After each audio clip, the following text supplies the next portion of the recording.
Hey, how's it going, everyone? Today, I'm going to teach you how to make slow motion videos on Snapchat.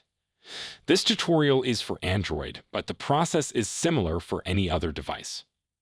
First, make sure that you are connected to the internet. You might also need to update your Snapchat to the latest version from the Play Store. Unlock your phone, find the Snapchat app icon. Tap on it to open the app.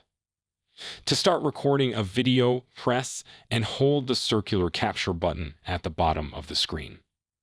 As long as you hold the button, the video recording will continue. Once you have finished recording, you will see some white dots appear on the bottom. Click on them and it will open up some filters and effects that you can apply on your video. Scroll through them until you see an icon that looks like a snail. Click on it and the slow motion will be applied to your video.